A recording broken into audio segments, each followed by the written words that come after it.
Good day, everyone. My name is Djamila Boulil, and I'm the social scientist and network analyst from the Netherlands.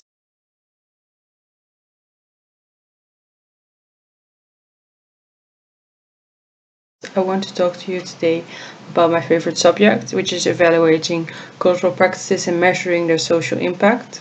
Currently, I'm working in my home region of Groningen for a project called DeClick. And rather than telling you about it, some of the participants and an artist shot a promo video. So let me show you that.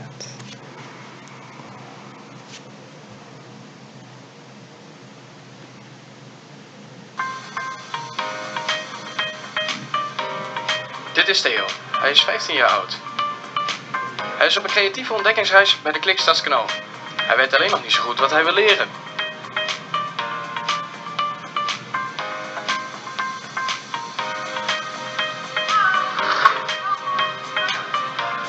Je hoeft niet per se ergens goed in te zijn. Enthousiasme en passie zijn het allerbelangrijkste. De Klik is een werkplaats waar je creatieve kant kan ontdekken. Het kan van alles zijn. Muziek, kunst, multimedia en nog veel meer.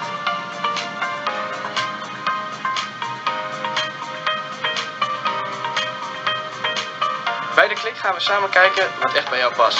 Zoals we al zeiden, je hoeft niet per se iets te kunnen om bij de Klik aan de slag te kunnen gaan.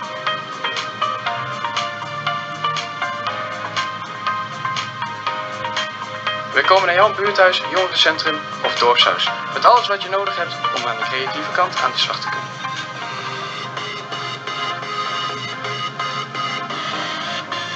Onder begeleiding van echte profs gaan we met jou aan de slag om je skills verder te ontwikkelen. Dit doe je natuurlijk samen met andere jongeren. Je ontdekt nieuwe talenten die je nooit achter jezelf had gezocht. Durf jij in deze community te stappen? Onthoud, jij bent de Klik, jij bepaalt wat je in de wereld laat zien. Wil je ook net als Theo de Klik voelen? Meld je dan nu aan op www.deklik.nl/aanmelden en check of jouw locatie ertussen staat. Isn't that awesome or what? So, The Click is an initiative of the Reinders Pop School, which is an organization that democratizes culture in the rural area of Groningen by driving pop music teachers to hard-to-reach towns. 10 years ago, it was one guy, this particular van, and his band's equipment, which you see around it. But now there are about 5 of these fully equipped buses that drive through my province every week and help young people develop their artistic skills. Since 2019, they are trying to diversify their supply and offer all types of pop culture. The formula is simple. You take a few adolescents, 12 to 25 years old, and match them with a starting artist. This all happens at a youth center who can provide adequate psychological and social support to these young people if necessary. And there they make art, whatever that is for them. And they asked me to see if this is a good plan and how to improve on this plan after the first few years. So in the project plan, they promised 4 things to their funders. First, they said they will support youth workers with their assignment of improving the mental health of local youths and their other challenges, such as preventing asocial behavior in adolescents. So, are they having effect on the mental health, and what challenges of those youth workers do they contribute most to is the question. Then they want to create a network of pop culture in the province that supports and develops young artists who, in the third goal, are becoming this new type of educator, artist, professional. And finally, they're trying to democratize culture by making and showing art that speaks to the local demographic more and apply the idea of cultural democracy by simply offering art outside of the classical institutions that are in the region. Awesome, but quite a challenge. My first reaction was to never let this cultural organization, or any in particular, write their own project plan, as they make promises you cannot measure and also they cannot keep from a social point of view. But that's okay, I went on and tried it anyway. So here are my preliminary results, and I'm really happy to get into them into the chat while I explain to you how I got to them. So 4 questions meant 4 methods. First of all, they wanted to know what about their effect on society, which means that you need information on those adolescents that they're working with over a longer period of time. A repeated survey usually does that trick. Then they wanted to know something about social capital or interorganizational relations. You get that information by looking at a whole system, which is where it's really handy that you have a social network analyst like me that lives in the region. Finally, as the educator artist development is about cooperation and shared learning experience between those cultural and social professionals that work with the youths, you need some interactive data between those individuals. A focus group, rather than individual in-depth interviews, can capture the shared experience of these professionals.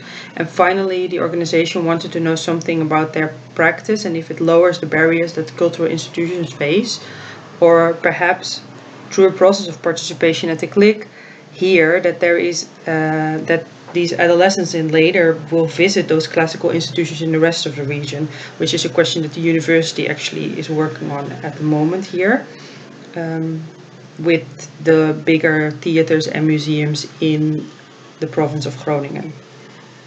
Again, to see this effect, you most likely need longitudinal data. So the first question was about if the cultural intervention, DeClick, improves the life and behavior of youths. Will a struggling teen like Floddertje, which is a children's book in this picture, become a good girl, as in the second picture, through this magical intervention thing called DeClick? Because the first and the second question have the same, the first and the fourth question, have the same method. I'll address this method at the same time, so I'll tell you a little bit more about the fourth question. Together with the University of Groningen, the Reinders Nazarowa and other performance professionals are experimenting how to lower barriers that, for instance, youths face in visiting cultural institutions. Previous studies into the art consumption of minorities showed that they face 3 types of barriers. First is that, for instance, it might be simply too far away, and that's really practical and easy to solve by getting a van. Second is that young people might want more culture in their lives, but they can't have that because they maybe are busy or something else. That's more of a functional barrier. And then lastly, which is actually the hardest to get to, is that youth sometimes think that culture isn't simply for them. So this model is from a British research by Tate and his co-workers in 2019, but we saw that these in other studies in the art sector in the province of Groningen, that these barriers come forward.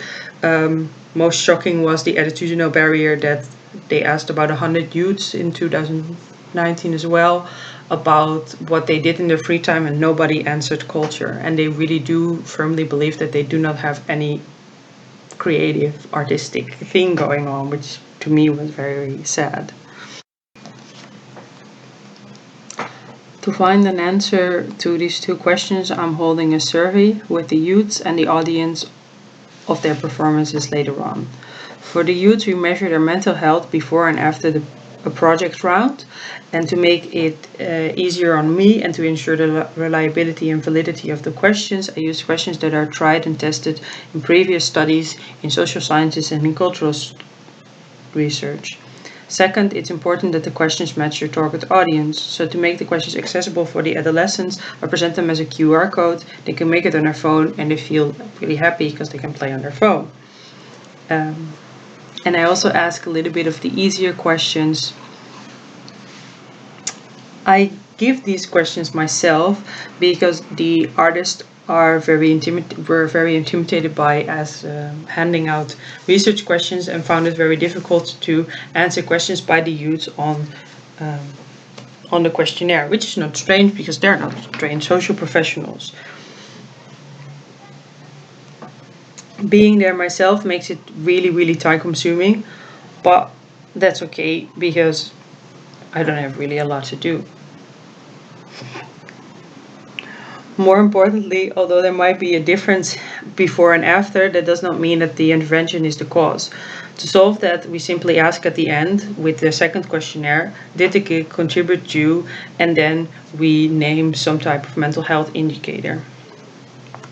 When it comes to network, the click works with the belief that the more ties in the network are better. This is from a researcher called Putnam, you can Google it. It's called social cohesion. By doing the click, the Rijdende Popschool is linking their social environment that was previously unlinked, as you see in the picture. So before they only work with schools, and now they also work with youth work. Before, the local institutions and the Rijdende Popschool had a separate offer, and now they offer stuff together as well. Or at least that is the hope.